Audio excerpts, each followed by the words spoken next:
Okay, so I will begin with a overview of what we're going to cover today. But before we move into some new ideas, I want to review movement principle one. Right, movement principle number one is the balancing of the spine. All right, now you remember the spine has four particular segments. You have the cervical spine, this is the neck. Actually, we have Indiana bones here. Let me put my cell phone so I can see what I'm talking about. 1 second. How do I make myself bigger? Okay, that works. Okay, so we have the cervical spine, right? The neck, and it comes from the base of the skull. The topmost vertebra is called the atlas, right? It's the vertebra which upon your skull sits on. Following that, the second one is the axis. It's the one that has the most kind of swiveling action. It is the beginning of your ability to mobilize your head. Excuse me. There are 7 vertebrae here, and it goes all the way down up until it transitions into T1 or thoracic 1. You can tell on a skeleton where the thoracic segment begins is where your ribs are attached to. There's 12 ribs on each side. 10 of them are connected to the vertebra. All 12 of them are connected to the spine, right? But the last 2, the floating ribs, are not connected on the front side. The first 10 are connected by the sternum and the center here on the front, right, on the anterior view. And then, so that's the thoracic spine. There's 12 of them. Then you have the lumbar or the lower back, right? And there are 5. That goes all the way down, starting the one immediately beneath the thoracic, T12, right, is L1. Then it goes to L5, and then it transitions to S1. Really, there's 5 more bones here, and then the coccyx or the tailbone, right? So those are the 4 sections. In movement principle number 1, that's what we're trying to balance, right? And one key point that I want to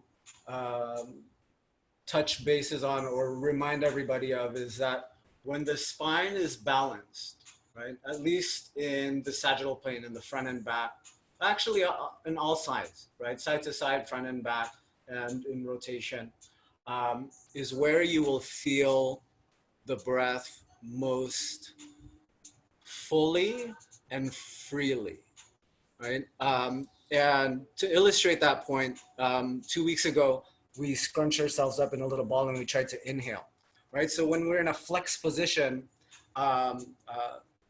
let me take a step back. When the spine is in flexion, that caters more towards the exhalation, right? When the spine moves into extension, there's more space for inhalation, right? So returning back to what we were doing 2 weeks ago when we were in extreme flexion, it was really hard to take an inhale, right? But when you exhale, you can kind of squeeze it out, and the shape of your body helps the expelling of the breath. Meanwhile, when you come into extension of the spine, right, you open up the front of the body, you can take more air in, right? But when you exhale all the way out, and then if I just let myself fold a little bit more, there's more air that can come out. And this has been a pretty interesting rediscovery or reapplication and reframing for myself, because I've been doing this breathwork practice in the morning with a group, and one of the instructions is to keep your collar really tall.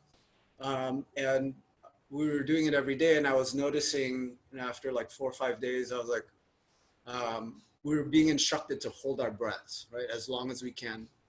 And I was finding at the end of the exhale, I was getting short-winded, right? But what I found was after I completely exhaled, right, from sitting up tall, if I just did this a little bit. I didn't slouch all the way, but just enough to create that very subtle change. Um, Allowed me to feel a little bit more free and find more ease in those uncomfortable spaces where I'm holding my breath for a long time. It was just like a really super small, subtle physical change that created this really grand, subtle body experience. Um, and so going back to Indiana Bones, right? The spine, when balanced, will be a prime environment uh, for the exchange of breath, right? Tadasana in yoga terms is what we would call that, right? Mountain pose. If you're familiar with anatomy or interested in that, it's anatomical center, right? It's the center point from where we can then describe everything else that happens, right? So from here on out, everything that we do will be in reference, right? So you always kind of want to have that in the back of your head. Yes, maybe I'm lifting my leg up like this, right? I'm creating flexion at the hip, right? But how then you ask yourself, how does being here in this position now impact my spine, right? And you can kind of tell when you breathe, right? And that's part of the practice, is becoming attuned with the breath, so that when we're maneuvering and testing out these different positions, you have a sense of what's happening with your breath. And then that can kind of tell you, oh, I'm trying too hard, or I'm not trying enough, right? What is the right effort? Not in the sense of right and wrong, but what is that optimal place for myself, my own very individual and unique and moment by moment, I'm still holding this up, moment by moment uh, uh, uh, connection, right? This um, moment by moment checking in, like, what is the reality of this information? What is it painting for me, right? What is it telling me, right? Not what I think I should be doing, like, oh, my teacher has it like this, or I'm looking at my classmates on the screen and their legs like this, right? But if you can kind of discern and kind of filter and sift out all of that noise, right, from your thinking and what you perceive and what you think should be happening, and really be a little bit more connected to how it feels like to breathe, right? And and the really nice thing about these movement principles is really we're only trying to do one thing at a time, right? And so always ask yourself, what is the movement principle that we're focusing on this week, right?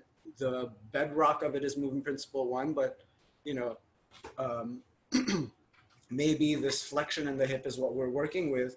But if you put your leg up like this, you have a hard time taking an inhale because your pelvis is tilting posteriorly or to the back and it's getting scrunched up in your belly. What if maybe more appropriately your leg is more down here, right? Or maybe even here. There's still flexion in the hip, right? So trying to figure that out with the reality of what's happening and the sensations in your body and what your breath is telling you, right? Okay, so that's kind of our framework. Now we're gonna start to layer things on there, right? Movement principle number 2 now brings us to the pelvis, right? The pelvic girdle system.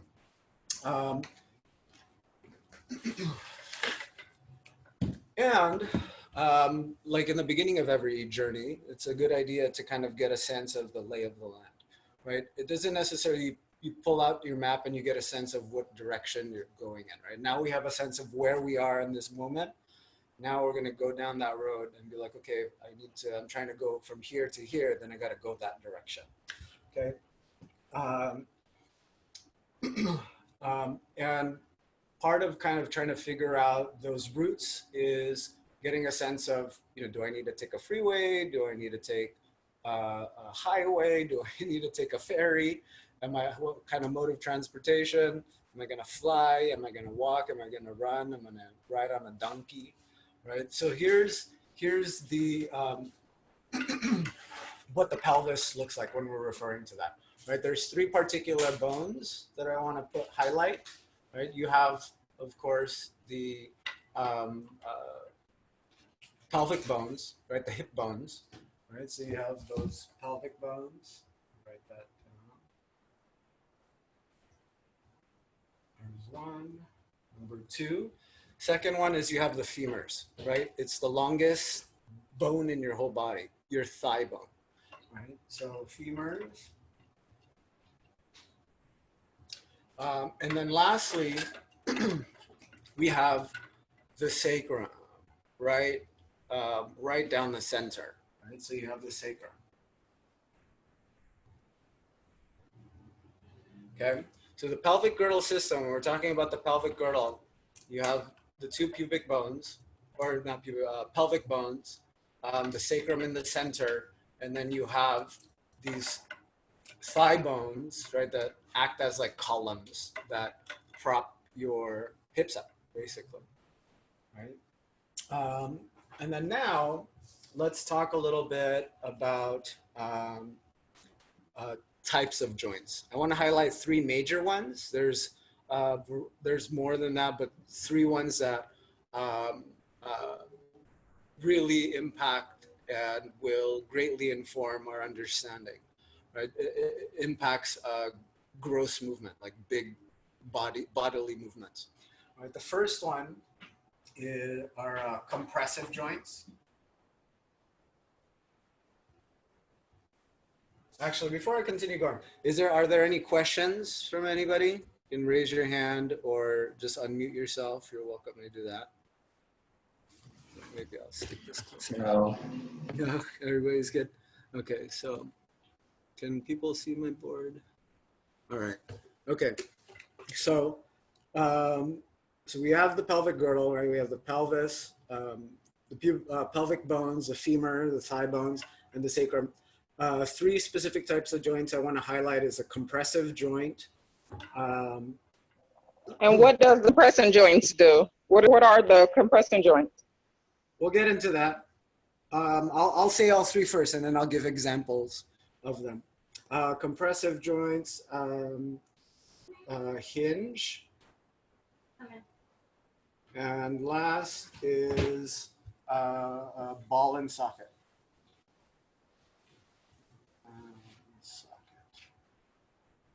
Okay. Hold on, my fan is drying my pen out. Okay, so compressive joints are joints that have a lot of mobility, right? Or not, excuse me, they don't have a lot of mobility. They have medium mobility. They have some mobility and some strength, right? They're kind of like the middle of the road kind of a type of joint. Like if you play video games, right? And you have the choice of, like, let's say, for example, Streets of Rage. So it's more of like the muscle, right? No, it's the joints. It's so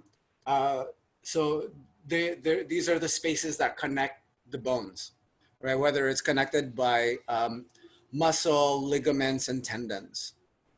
Okay. So giving an example, right? It's okay. Here's a better one.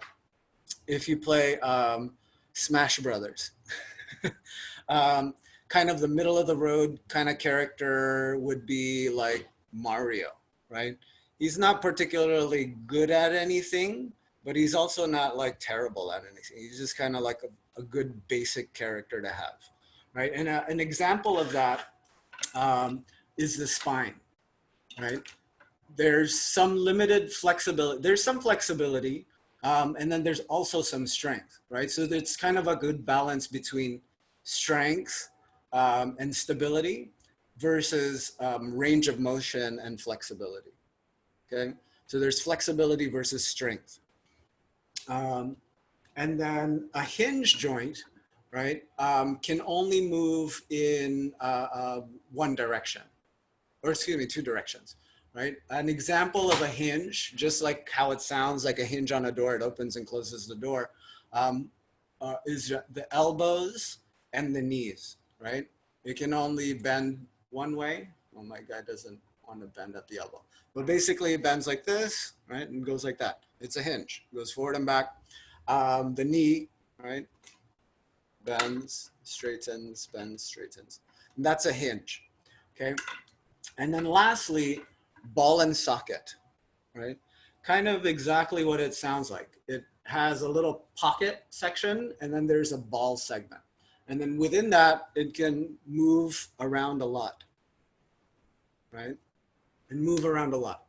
An examples of those, right, is the shoulder girdle system, right? The shoulders is a ball and socket, and then the pelvis is a ball and socket, right? The relationship between the pelvis and the femur, right? The femur, the head of the femur is a ball, and then there's this groove in here that it locks itself into, right? That it pockets itself into, and it can move in multiple directions, right? So at this junction, it can only move here, but in this relationship, it can move to the side, up over my head, behind me, out in front, right? It can go rotate inside, inwards, and it can rotate outwards. So balls and sockets.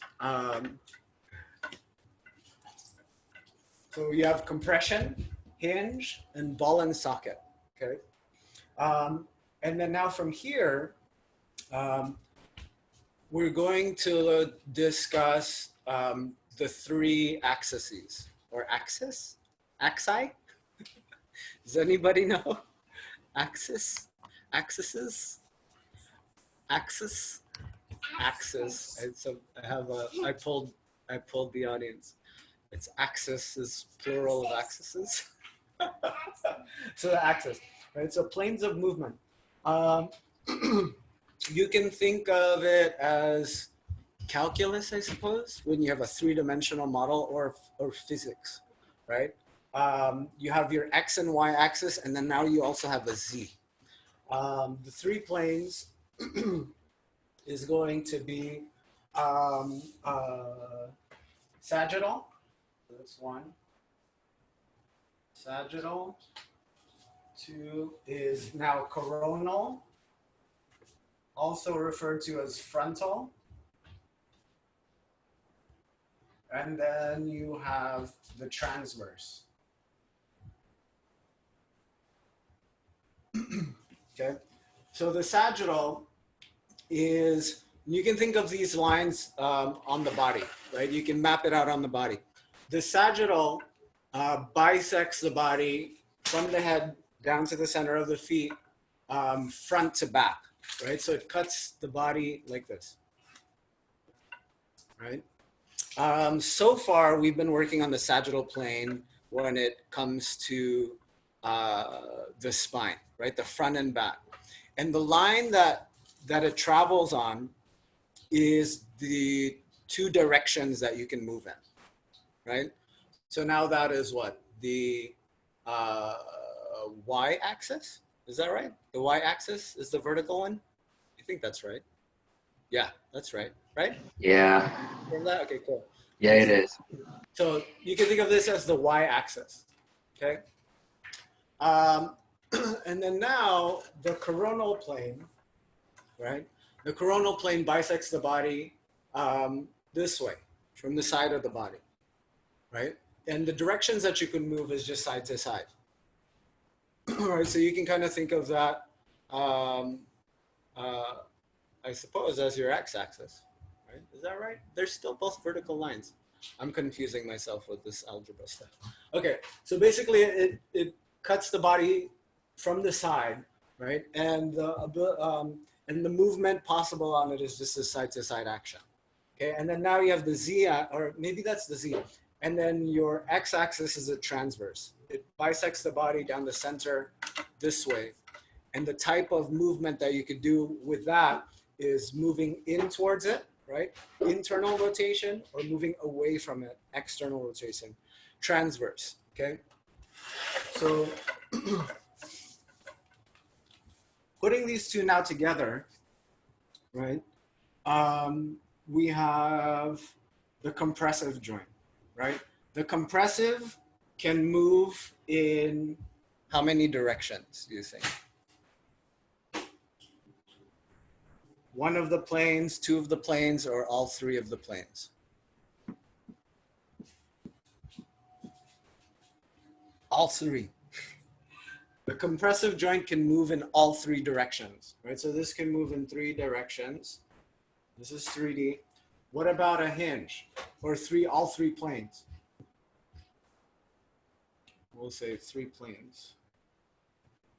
A hinge can move in one plane, two planes, or all three planes. Two. Two? Okay, that's So, good. Two.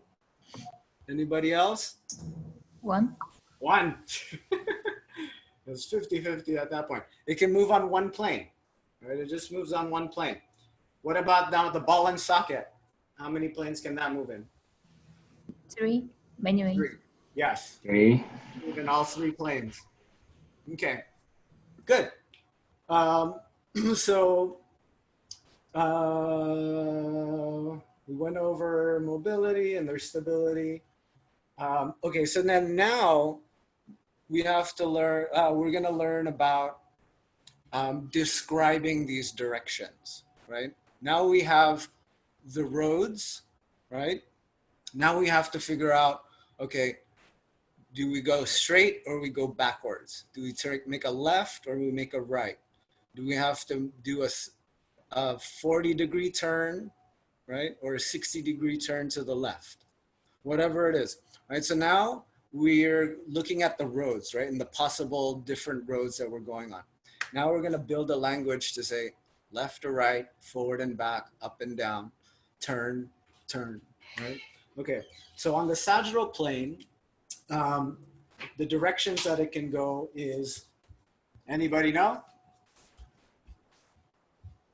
You can flex and it can extend. Hey, Luna, can you give me another black marker, please? This is running out of ink. Or just a dark marker, please. Okay.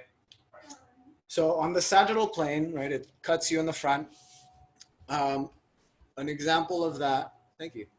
An example of that is a hinge joint, right? On a hinge, you can only flex and extend. And when we're talking about movement at the joint, right? We're looking at the degrees of change at the angle, right? So when the degree gets smaller, right, that's flexion. When it gets bigger, you're moving towards extension, right? So now it's at what is that? 90 degree?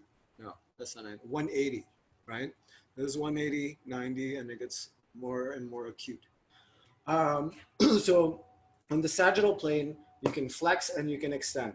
On the coronal plane, on the side to side, you can do abduction, A as apple, B as in boy, duction, abduction, and then AD, D as in dog, adduction.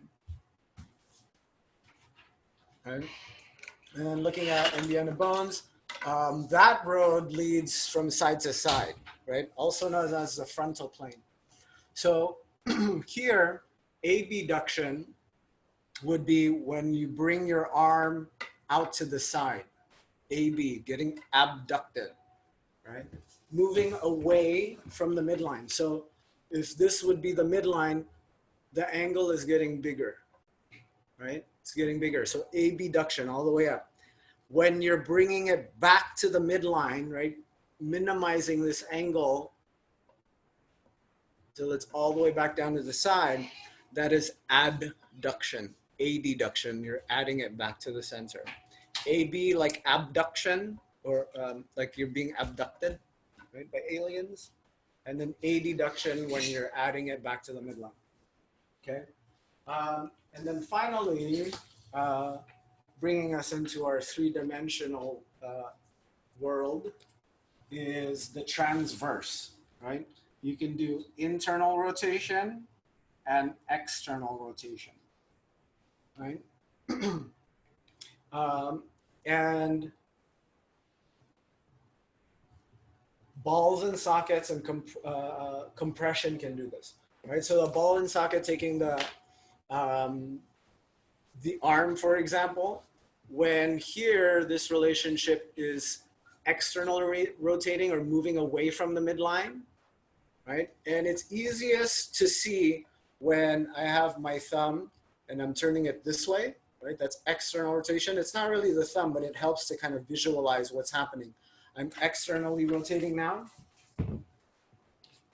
right? Externally rotating, thumbs start to point down, and then internally rotating. I keep turning, turning, turning, and then it spins till my thumb is now pointing down in the other direction, right? Just for the sake of demonstration, right? Externally rotate, thumbs pointing back. Internally rotate, thumbs start to point down, okay? So let's try this. Turn on your cameras, everybody. Go back to gallery view.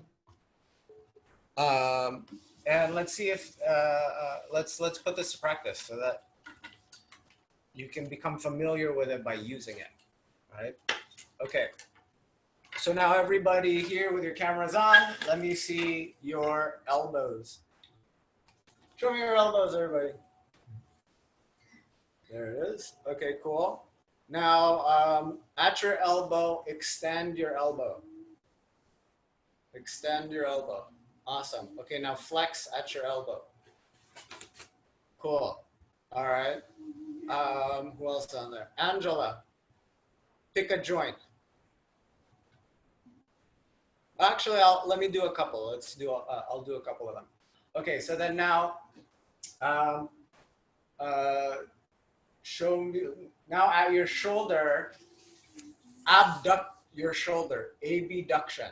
Take your right arm and abduct it out to the side. Good. 90 degrees. Yeah. There you go, Caesar. And then now bring it all the way up over your head. Abduction. Okay. And then now adduct your shoulder, adduct your arm, and you bring it all the way back down. Good. Okay, now let's practice a little bit of rotation. You take your thumbs, put them here on your shoulders, thumbs down on your shoulders, okay? And then now from here, you're gonna slide your thumbs down into your armpits. That's internal rotation. You feel now your shoulder blades kind of pushing forward, the top of your shoulder blades kind of peeking and rounding over your shoulders. Good, and then go ahead and roll your thumbs up.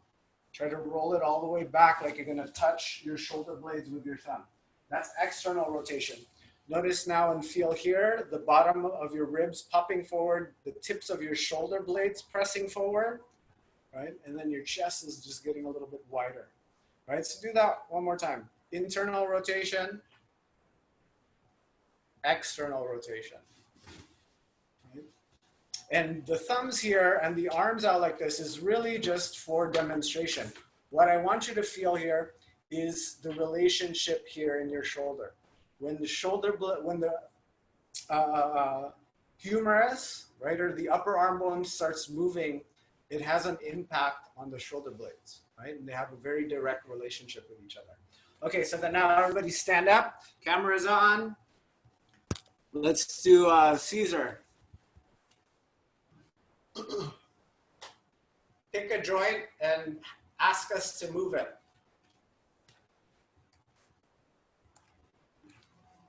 Unmute yourself. Me? Yeah. Pick a joint, ask us to move it.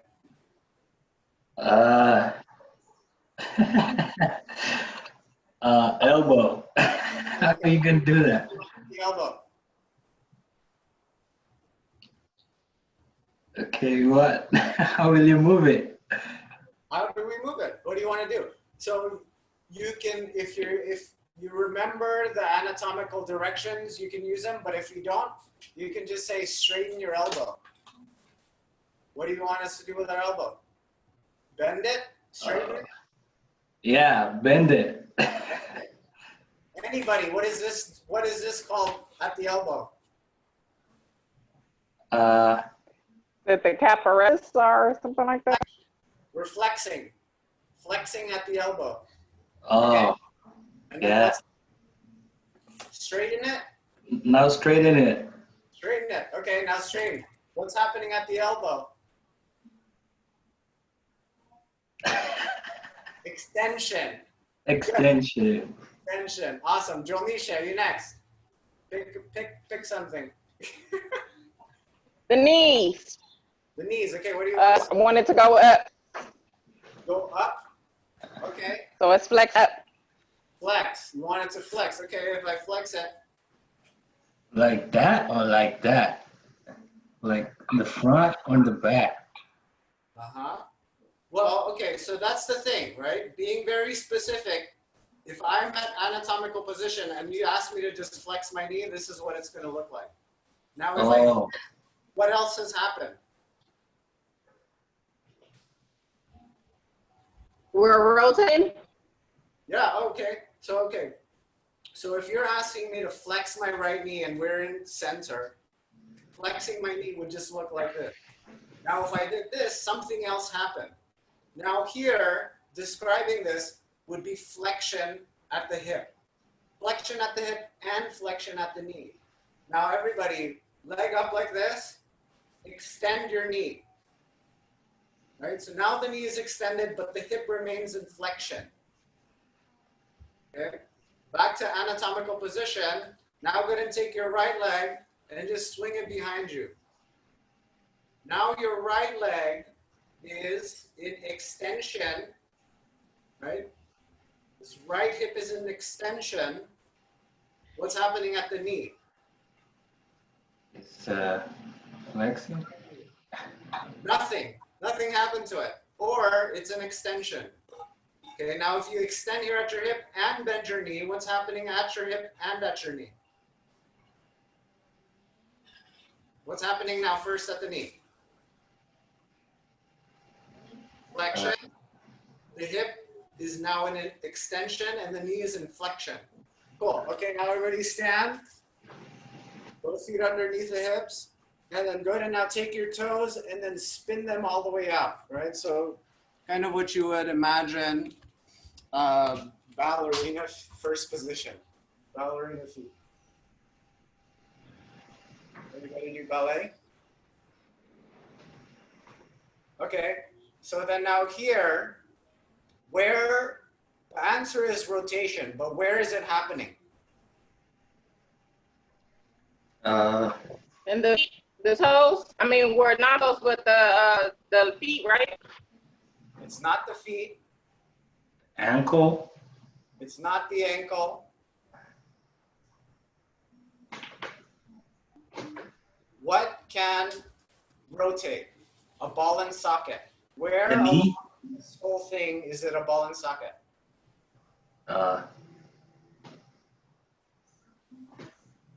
Femur. Yes, at the hip, the femur, the thigh bones. Your thighs can rotate outwards. Your ankles is a whole completely different kind of joint. And then your knee can only go forward and back, right? There's a little bit of rotation that can happen at the knee, but the design of it is not meant for that, right? There's a little bit of flexibility and wiggle room, but its essential function is not to rotate. And that's why you begin to get some knee problems on the inside or outsides of the knees, especially people who play sports that have them running side to side laterally. Tennis players, basketball players, or if you're playing defense, stuff like that. Soccer, right? Playing defense, a lot of side to side action. So there's a lot of torque or rotation happening at the knee, but its main purpose is not to do that. Its main purpose is to go like this, right? But here now, at the hip can go this way, right? External rotation, right? Can you feel that here? And then now you're gonna go ahead and turn your toes inwards, point them at each other. Okay, now what, the answer is internal rotation, but what is rotating inwards?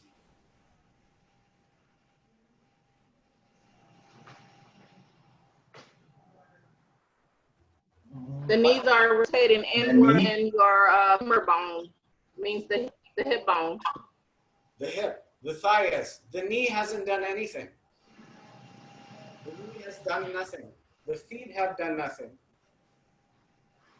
It's here where the rotation is happening, at the top of the thigh. Right? The knee hasn't done anything. If I did external rotation and then bent the knee, now the knee has done something. It has gone into flexion and it has external rotation at the hip. Okay? If I wrap my leg around my other leg, there's internal rotation on this left thigh and there is flexion happening at this left knee. I can do internal rotation and then straighten this leg. Now there's nothing happening at this knee, but there's internal rotation happening at this left thigh. Okay, good. All right. So that's a demonstration, right? I know that it can feel a bit confusing, right? But at the end of the day, it is something new, right? To most people, to some people. And like with anything new, the more you use it, right, the more you'll get comfortable understanding it. And really, you know, we're not anatomy class or anything like that. But the idea behind understanding these different directions is so that when we're exploring and and when I'm suggesting physical directions, we have a common language, right? And it also helps to understand, you know, kind of the natural lines that the body moves in, right? So that when you do stuff like that, or when we're doing, try this again. Okay, put your thumbs back on your shoulders, right? Thumbs back on the shoulders. Slide them down underneath your armpits. Internal rotation, right? When I do internal rotation, it takes my scapula or shoulder blades and it feels like there's somebody has their foot on my back and they're like pushing me forward, right? What then now does that do to my spine, right? It kind of collapses it forward. I'm going to have a harder time taking an inhale. Now, if I want to do this, right, if I'm for some reason putting deodorant on the same armpit, right, or I'm stuck like this, I have to counter that and bring it back in the other direction, right? So draw the shoulder blades down your back and then take a couple deep breaths, right? You can do internal rotation, right? Right? So this arm is extended behind and internally rotating, right? This one up over my head is in abducted, right? Up overhead, in flexion here at the shoulder and abducted, right? Or flexion really is all the way up here, right? Now, if I'm in positions like this and I'm kind of struggling, right? And I kind of get stuck here, I know that being in this position slides my shoulder blade forward. So what do I do? I can do this. You just pull my shoulder blade back and then you'll notice that you can breathe a little bit easier.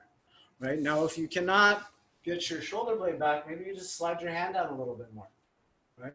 But how do we get back to that question and connection to movement principle number one, right? How does this imbalance me in my spine? How can I rebalance myself around the spine so that I can be in all these weird positions that I intend on doing, right? I'm trying to do it with purpose and feel a sense of ease and freedom, right? Okay, so to go over it one more time, right? Movement principle 2, we're gonna start looking at the pelvic girdle. The skeletal structures of the pelvis, of the pelvic girdle is the pelvis, the bones here that flank the sides, the sacrum down the center, and then the thigh bones, okay? Types of joints, there's compressive, hinge, and ball and socket. In the planes of movement, compression can move in all three directions, right? It can flex, it can rotate, right? And this is demonstrated by the spine. There's little action that's available, right? It can extend, it can flex, it can move side to side, and then it can also rotate, right? Now, touching back on that point of a balance between flexibility and stability or strength, right? There's definitely more range of motion here, right? Flexion in my elbow because it's a hinge, right? There's not as much in the spine, right? Rotation, you can move your arm around side to side like this. You can also do that in your spine, but not as much, right? And the reason for that, right, is because you want to be able to move your trunk, but it also needs to be strong enough to support all this important things that it's the home to, right? Not just the vital organs, but it's also the central road of your nervous system, right? Or the central nervous system, right? Which then distributes all of that information out to the peripheral parts of the body, and also takes information from the outside world and travels up here for you to kind of perceive and process. Right? So that's kind of the reason behind the design, right? The form is greatly related to the function, right? Form and function.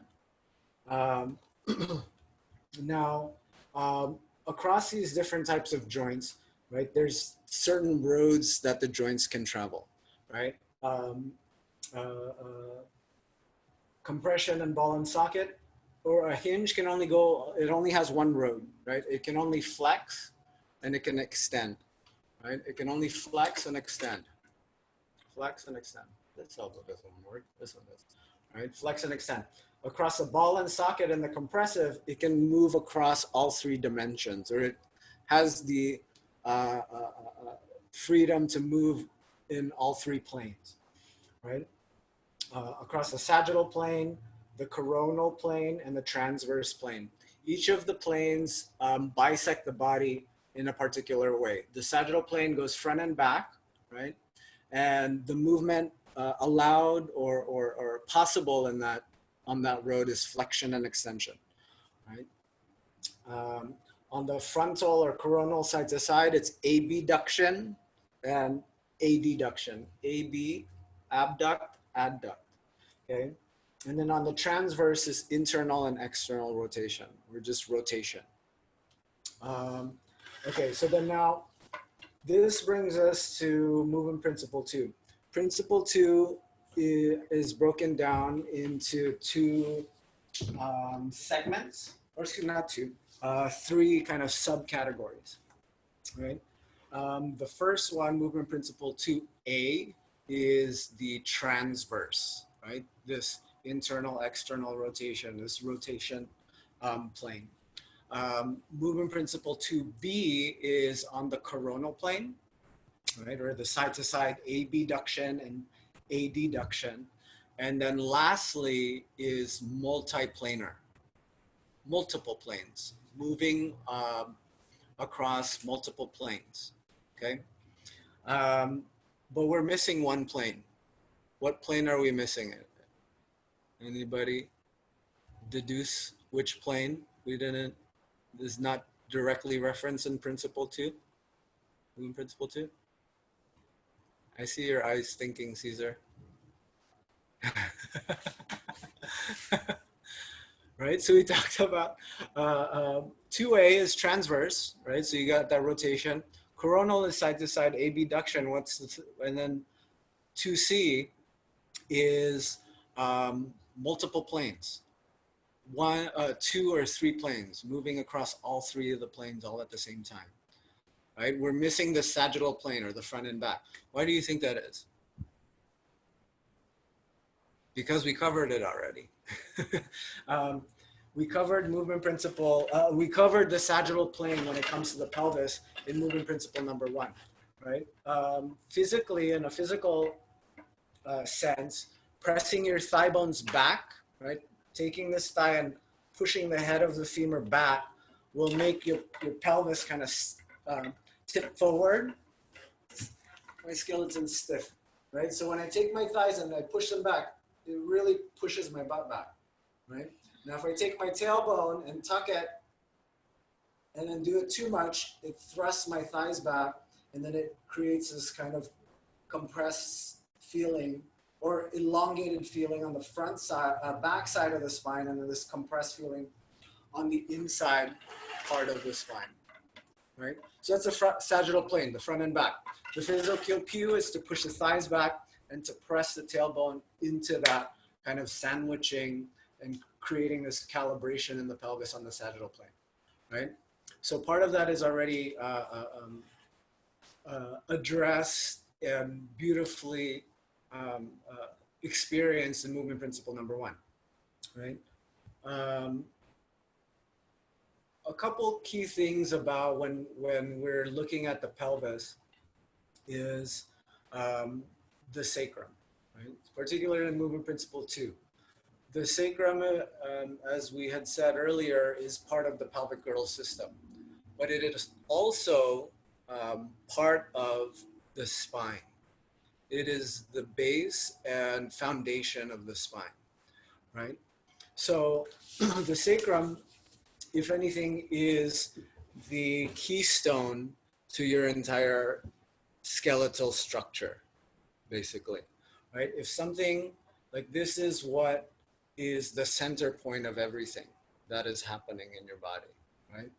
If your tailbone is imbalanced, it's going to create imbalance throughout the entirety of your whole body, right? It's going to impact your spine, which then branches out to everything. Your shoulder blades. Your shoulder blades are connected to your arms. And if one shoulder's up, it's almost likely can be rooted down, traced all the way down to the sacrum, okay? With that being said, the frickin' sacrum is also part of your pelvis. It's a very confusing position to be in. It's both. It's part of the pelvis and it's part of the spine, okay? So now if there's something going on, an imbalance in your pelvis on the side-to-side plane, right? Like one hip is higher than the other, which I notice in myself, like my left hip is a little bit higher than the right side. Or if it's on the sagittal plane, if it's anteriorly tilting, right? If it's tilting backwards, or if it's tilting forward, right? There's an imbalance on the sagittal plane.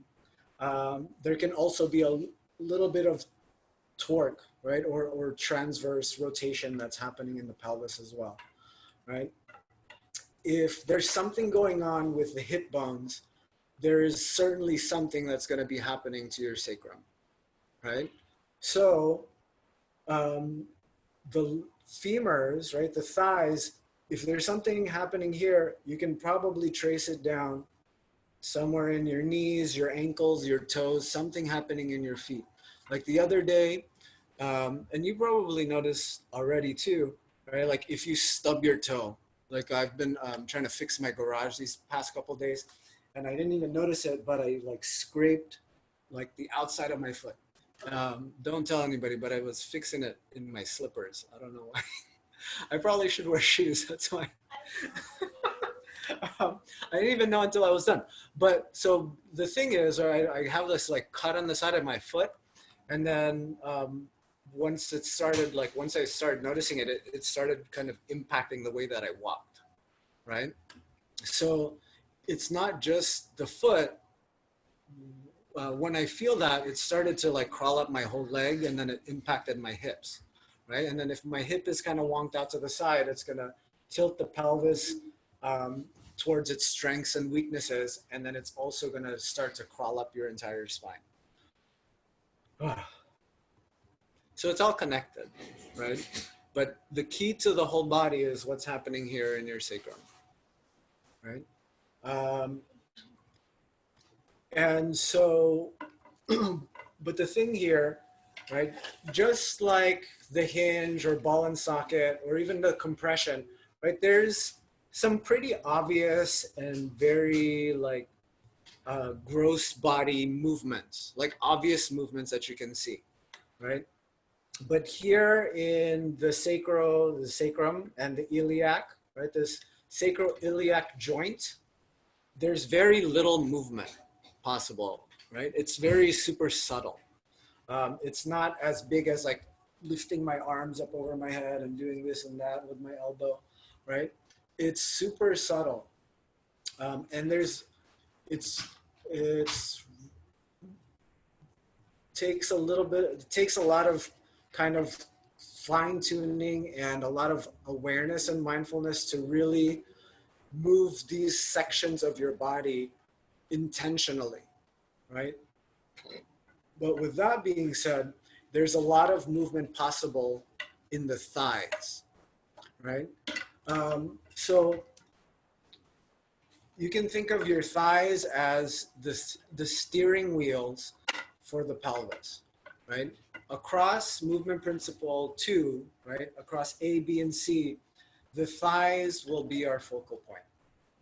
The thighs will be the things that you can move, right? Which will then impact the way that your pelvic bones are positioned, which will then impact what's happening in your sacrum, which will then inform what's happening in your spine. And you can tell in the way that you breathe, right? When we're breathing.